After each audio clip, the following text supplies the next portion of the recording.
Hey, what's going on, guys? Welcome back. Well, in the last episode, you guys saw us wrap up the last of the metalwork and the epoxy on our 69 Roadrunner convertible, and it is finally time to move on to more exciting things.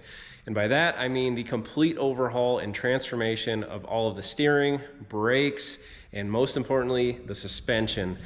Our friends over at QA1 hooked these guys up absolutely huge and sent over everything to get rid of the old torsion bars, the drum brakes.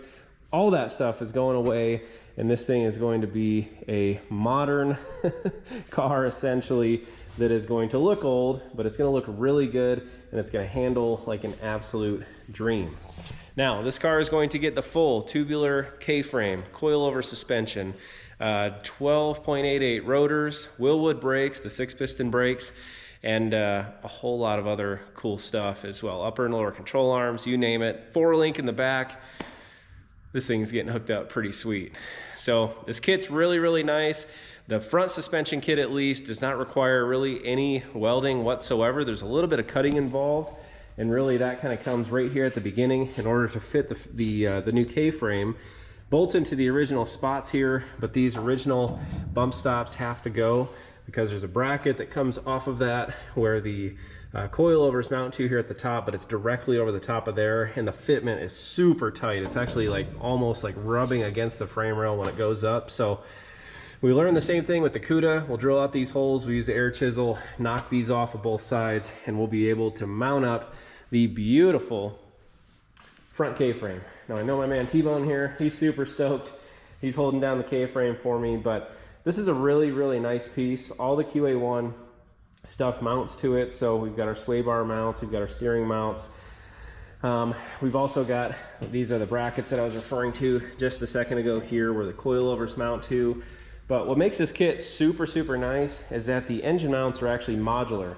So on this, you know, obviously these are gonna stay where they're at, but whether you're running a B or RB series, you're running a small block, you're running a 426 Hemi, a Gen 3 Hemi, they make the kits that line up with these. They fit right in here, and essentially the pad where it mounts to the engine is all that really changes off of that, but which makes that kit super slick. So either if you want to run a new engine, or if you decide a year or 2 years into it that you want to change your engine out, you don't have to replace all of your suspension. So what you're looking at here, guys, is pretty much the latest and greatest that QA1 offers here with the tubular upper and lower control arms that you can see here. We've also got the Mustang 2 style spindles. Now what that's going to allow is you to run all of your modern brake setups. It makes it really easy to fit Wilwoods or Bear brakes or whatever you want to run. As I mentioned, this car is going to get those 6-piston Wilwoods in the front and back, and it's going to be absolutely awesome. But the power rack and pinion is going to definitely give you that modern feel. That's actually tucked into the box back there in the back. We'll get to that here in a little bit. But we've got front and rear sway bars. We've also got right here in this box down here is actually the bracket that mounts between the rear frame rails for the 4-link. So you guys will see that here in a little bit as I pull that out. But your coilovers, you have the option when you purchase the kit of getting single adjustable or double adjustable coilovers. So however you prefer to dial in your ride quality and stance, what have you, they have coilover options for you. The hardware kit that comes with this car is very extensive, and there's a whole lot here. And I remember getting this and being about halfway through the install and thinking, holy cow, I'm gonna have a bunch of leftover nuts and bolts. Well, you actually use every nut, bolt, washer, spacer, cotter pin, everything. It is exactly what you need. There's really nothing left over at the end of this. So it's a super sweet kit, guys. We have experience with putting the same thing on the CUDA, with the only difference being that car got the 2 to 4 inch drop spindles on it. This car is going to get the 0 to 2 inch drop. So what's nice about this, and also the brake selection that we picked out, will actually be able to run like factory looking 15-inch wheels on this car. But yeah, here in the next couple days, we're actually gonna be making this thing a complete roller, and we'll be putting the 8 3/4 in it, the 4-link, full suspension, and man, clearing a whole lot of space out of my shop. But essentially, this is going to be the last step before this car rolls its way on out of here and heads off to body and paint. And I can't wait to see what this thing looks like. But for now, my man T-Bone and I, we're excited. We're ready to get this thing going, get it installed into the car, and yeah, enough talking. Let's get it done.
All right, you guys, we've got our K-frame all mounted up here, and it just looks so good. It looks right at home. The fitment's absolutely spot on, and yeah, it's super, super simple to get in and out of this car. I mean, just this front suspension alone, there's really only 6 bolts needed to get it out of the car, and you can drop it out in a matter of just a couple minutes. But, you know, there's the 4 bolts here that mount the K-frame, as well as the upper control arm to the top of the spindle, and everything else drops out all at once because our coilovers are connected to the top of this, which is part of the K-frame. So just makes it really simple to service and get in and out of the car. And like we saw on my 71 CUDA when we put the 6.4 in this, you know, granted you have the transmission mounts, right? But once those are out, you take out those 6 bolts and you can lower the entire drivetrain and all the front suspension all in one shot. So I know the other car companies have their own little special ways of getting things in and out, but this is, in my opinion, probably about the easiest that there is. So we are going to move straight on to getting in our upper and lower control arms here. And I've gone ahead, I've already assembled everything here. The directions are really, really good, you guys. You can't really get lost, and honestly, you can't really put the wrong hardware on the wrong parts. So you know, the hardware does kind of come in one giant bag, and it's a little bit intimidating, but if you follow the instructions, you make sure you get your jam nuts on there, you put the rod ends on. Some of them are left-hand thread, some of them are, or most of them I guess, are right-hand thread. But yeah, it makes it super, super simple. Just like the factory did, we do have these, the cam bolts here for the top of the control arms to make them very easy to adjust. But again, it comes with the spacers, comes with the washers, comes with the bolts that even have a little kind of the D shape to it, the cutaway, and I've already got everything put together. We will throw a little bit of anti-seize on the threads here, but I've already touched up everything else essentially on the car with anti-seize. Now, most of the time these will come with a little sticker on them that'll say, you know, driver side, passenger side. It may be on the package, and honestly, T-Bone is the one that unpackaged these, so maybe he peeled the stickers off, I don't know. But basically, if you look down it, you can kind of see the side that's in my hand there, you can see it's up just a little bit from the other side. The directions show that this is the driver's upper side. So you can see the passenger side is the exact opposite. And again, the pictures show you guys kind of how to differentiate between the two. But as long as you don't have your very ambitious 8-year-old unpacking your stuff and ripping the stickers off of everything. Thankfully, you didn't take the QA1 stickers off. That would have been bad. But it should be easy to keep track. Went ahead and did the lower control arms here. You can see they have the bushing style. Now, there are 2 different types of lower control arms here, and kind of what differentiates between the strip or the drag strip version and the street version. is that the street version will have these poly bushings. The drag version will just have normal rod ends, like you see here, to give you a little bit more adjustability. But same thing, guys, threw some anti-seize on there, threw our 5/8 jam nuts on, and essentially these things are ready to go ahead and bolt in. So let's get them on the car.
Alrighty guys, so we've got our upper and lower control arms in. They look absolutely fantastic. We've got them nice and torqued down. Now, you'd think at this point you'd throw in your coilovers, get your spindle in here and finish this job up, but we do have a power steering rack that we have to get into this car first.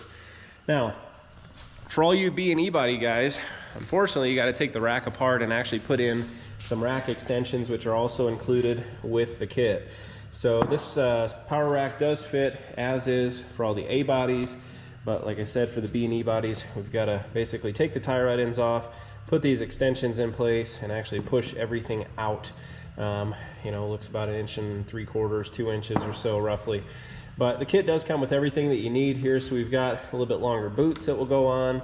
We've also got some industrial zip ties here. These things are absolutely heavy duty, and I'm trying to keep an eye on these the best I can because this little rascal likes to tie these around his fingers and everything else.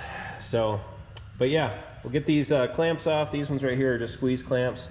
Can actually just pop that one right there off with my finger.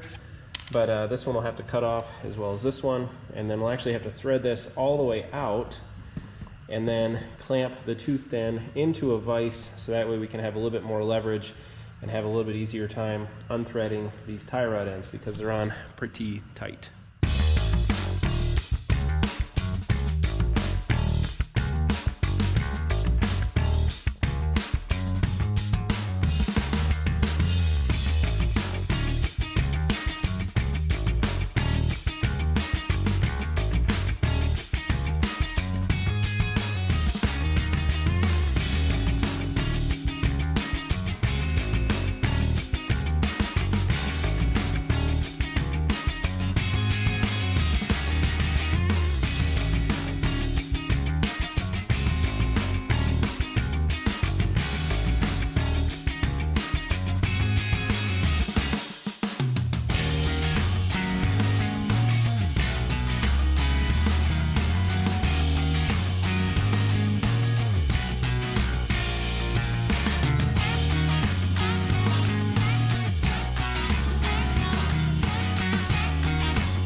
Alrighty guys, so we've got our QA1 front suspension completely installed. Now I did go ahead, I threw in the sway bar here guys, and to be honest with you, there's really no magic in getting this thing put into place. The hardest part is actually just getting it into the car, and if you work from the top down, kind of one side, push out the other, it goes in just fine. I would recommend, it comes wrapped in plastic, leave the plastic on it, otherwise you're going to scratch the shit out of the sway bar trying to get it in.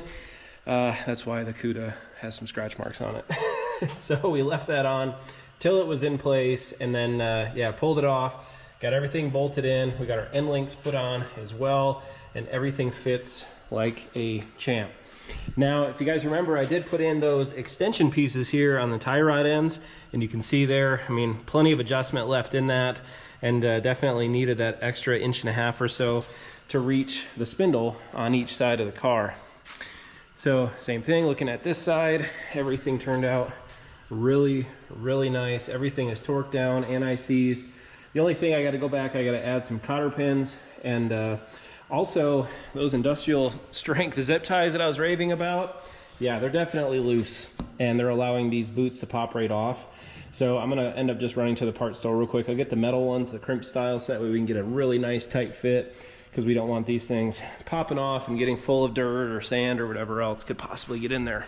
So now, time to move on to even more exciting things, and that is the complete Wilwood 6-piston front brake kit. Now, this QA1 kit does come with the Mustang 2 style front spindles. Now, that's not to say that Mustangs are cool, because we all know they're not.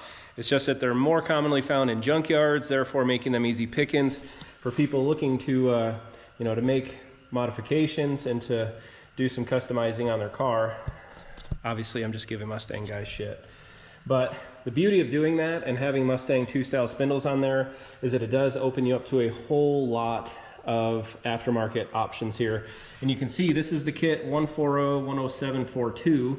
It's a full turnkey kit from Wilwood that is meant for the Mustang 2 spindles. Now the rotors, you can see these are the 2-piece style with the front polished hats that go on there. It looks so cool. It really looks good, and the kit honestly couldn't be simpler nor more comprehensive. All the bolts, all the hardware, the bearings, the bushings, you name it, everything is included with the kit. I think the only thing it doesn't come with is grease, which again, if that's the only thing extra you have to buy, I think it's a win-win for everybody. But I will say the instructions for putting these together just as good as the QA1 stuff. It's really, you know, kind of foolproof at this point for the fronts. So simple bolt-on kit, guys. We just got to bolt on our brackets here, and then from there we can start mounting on everything else. So, but before we get started, we do have to assemble the front rotors here, which I'll show you guys how to do in just a second. But aside from that, guys, real simple plug and play, huge upgrade for this car. And again, the more and more parts I put on this car, I think the more and more I fall in love with it. And I know a couple of you guys, not convertible guys, but you do see all the upgrades going on this thing, and it's hard to deny this is one badass car, and it's going to keep on getting better. So let's get these brakes on and let's see how they look.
Alrighty guys, so the installation of our Wilwood front brakes as well as the complete QA1 Mopar front suspension is complete. We've used this kit a bunch of times and you guys already know it's fantastic, okay? I know I keep saying it looks so good, but it really does look so damn good. Very happy with the install. Everything kind of fell into place here. And yeah, we can continue moving on to the rear suspension now.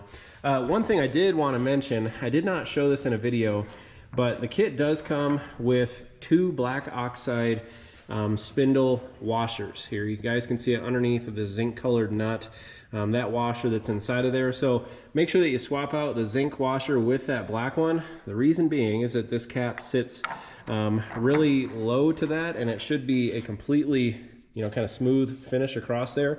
If you try to put it over the top of the zinc washer, it's going to stick out like that, and this could actually rotate and fall off the car if you try to drive it like that. Again, ask me how I know. So let's move on to the rear suspension here. There's quite a bit of parts and pieces, but I have spent some time this morning kind of getting everything ready, getting all my hardware laid out, and just to make this installation go a lot smoother. So we've got all the brackets we need, we've got all the hardware we need.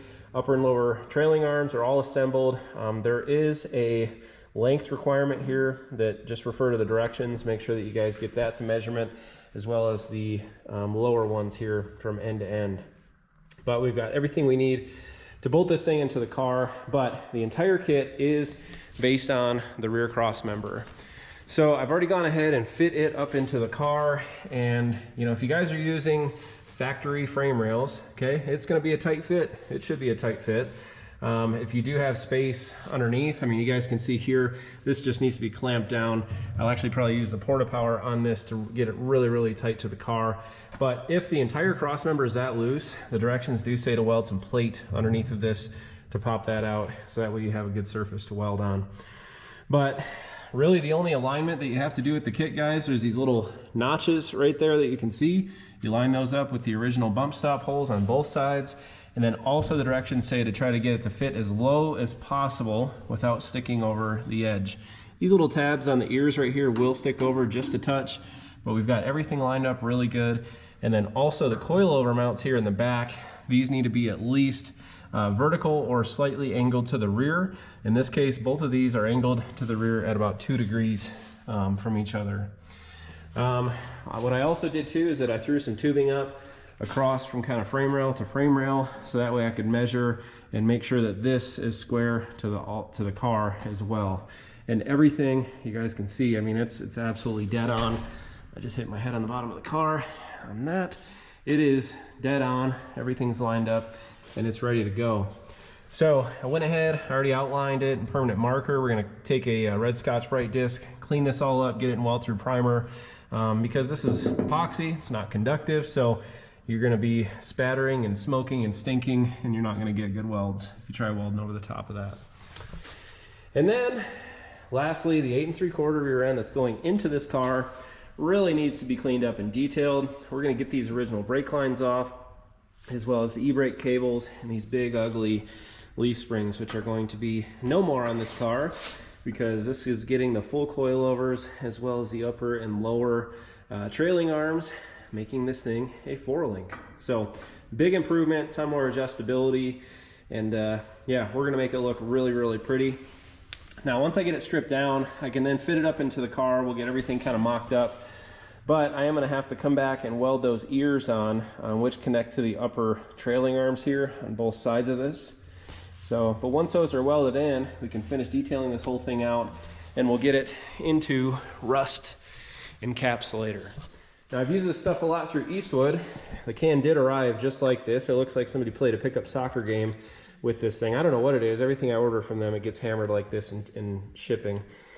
But this stuff, it's a matte black finish, so it's gonna actually look pretty original for the car. And yeah, it dries quick, really good to use.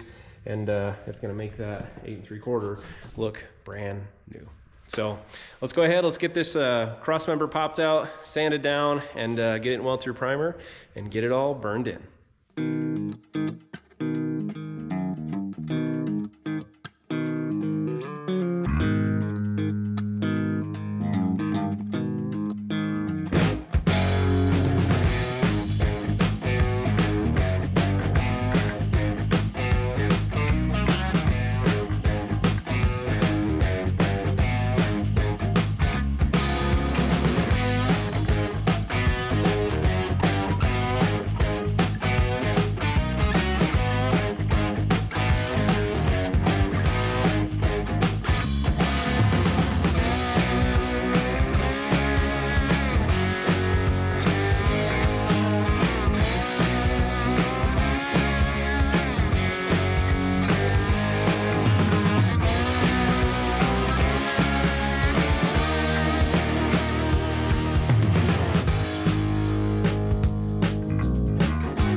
Alrighty guys, so last night we got everything cleaned up and now we are ready to start hanging parts and getting this 8 3/4 mocked up into the car.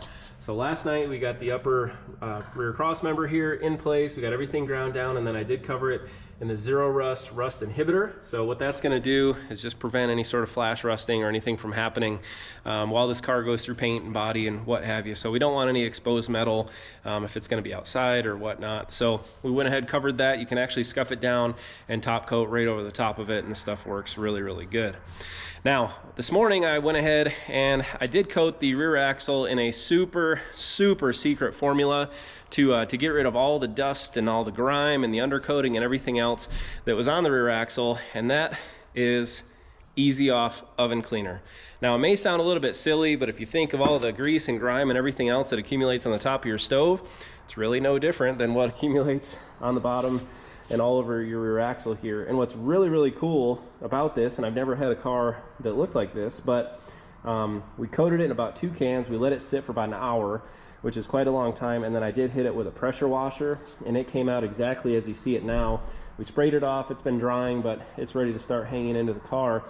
But what's really neat, it took off all that grease and grime, but it left all the original factory markings, which are super cool. I've never had a car where I've seen those come out before, but all of the original paint stampings and everything are still on this axle, and it's just super cool to see that. You know, the way that it left the assembly line. There's a couple more. Yeah, another one right there, some numbers.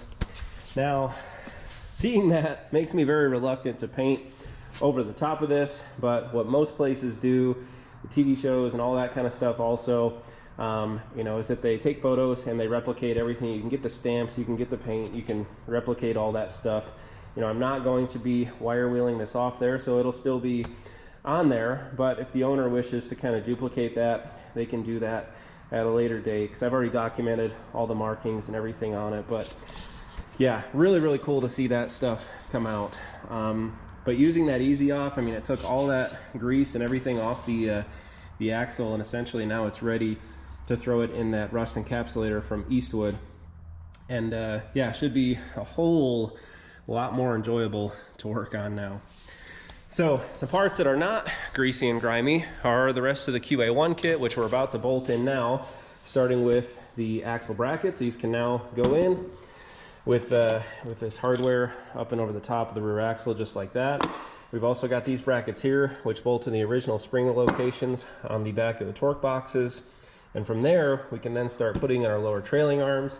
We can also hang our coilovers and actually hang the rear axle from the back of the car, because once it's hanging, we can then use our screw jacks, the beauty of using the lift, and we can actually lift it up to what would essentially be ride height, set our pinion angle, mount up these little ear brackets here on top of the axle, and weld those in, make it permanent, and then this job is pretty much over with at that point. But yeah, once we get these welded in, I will go back and we will be using that rust encapsulator to make it all look brand new, and yeah, we will be wrapped up with this job.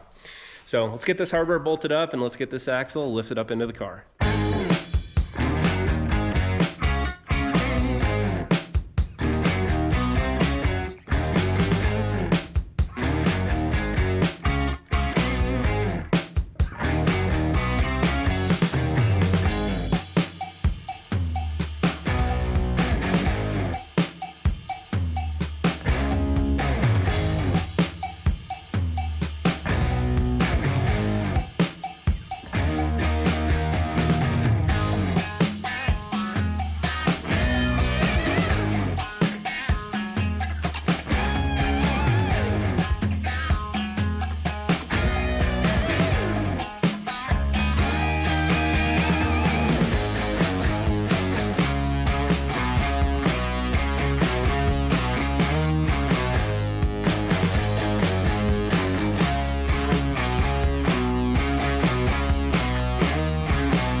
Alrighty guys, well with everything connected back up, it's now time to set the pinion angle and weld in our brackets for the upper trailing arm mounts.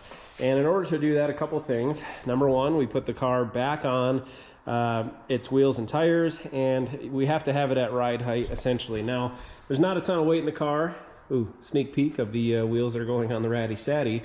But obviously no engine, no transmission, right? But the thing is, we'll do our best right now to set it at 1 degree pointing down towards the front. And you know, we'll weld in those brackets. And the thing is too, there's so much adjustability with this kit that if you do have to go 1 or 2 degrees in either direction, plenty of adjustability to do that. So I've got it on the ground, and actually as I'm sitting here talking, I'm realizing that this is actually the first time it's been on wheels and tires in about 2 or 3 months since it's rolled into the shop. So, but with it on the ground now, I've gone ahead and threw a jack underneath the third member here, and I'm going to try my best to show you guys this angle gauge right there on the bottom of the third member, and as you can see, it is 1 degree pointing down. So, and to get that, all that I did, you throw the jack on the front of the pinion, you jack it up a little bit, and I want to say to start with, it was like 5 or 6 degrees pointing down, and we just jacked it up so that way it shows 1 degree pointing down exactly where it needs to be. Now, we get to squeeze under the back of this car, and we set our upper trailing arm mounts. Now, the kit does include some 3D printed little jigs that are included with the kit. You can see them right here. So these really simply just pop up in there, and it makes sure that your ball end on the rod is nice and centered, nothing's binding, and then also you know, just to make sure that everything's where it needs to be. So as I take a step back here, what you want to make sure is that you have good symmetry between both sides, and that you also have good coverage here, that the angle of this bracket matches kind of where it's at on the third member. Now you could actually push this out, pull it in different directions. I think it looks really good right there. And again, the whole purpose of that is actually to roll the rear axle front or back, and from that angle should provide all the adjustability that we need. So essentially it's ready to weld in, and my big ass is jammed underneath this car. So I'll reach up in there the best that I can, throw some tacks on those brackets, make some marks, and yeah, we'll burn them in, make it permanent, and then we get to take the entire thing out, so that way we can clean up our welds, coat the rear axle, and put it all back together and wrap up this job. So let's get it done.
Alrighty guys, well I'm very happy to say that the brakes and the suspension are completely done on this car, and actually the entire build's really done. I'll get to that here in just a minute. But I know I kind of bulldozed through all of this install here, and I'll walk you guys through it real fast. Honestly, it's super simple. Starting with the brakes, they actually don't even come with instructions in the kit that I got unless I misplaced them somewhere, which I guess is totally possible.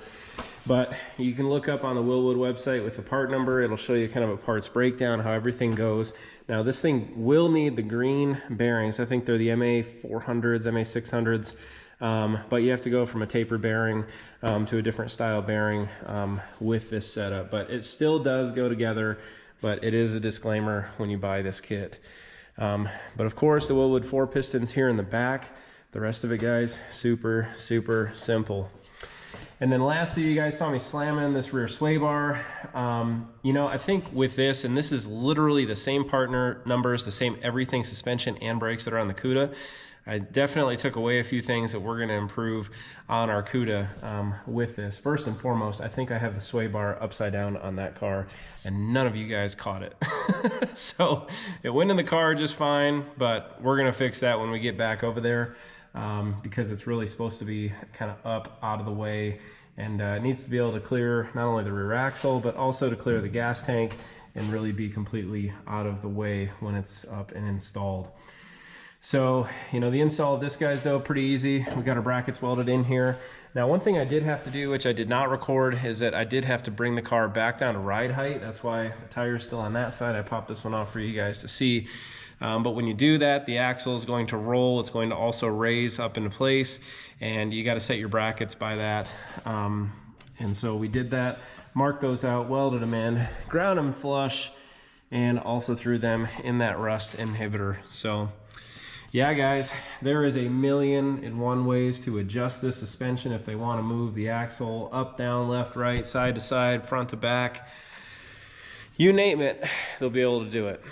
So, but this is kind of a bittersweet moment for me. I hate seeing cars leave my shop, even though they're not mine all the time. But this build is really over at this point, guys. We're going to put a couple things back into the car. I got to bolt the top frame back in it.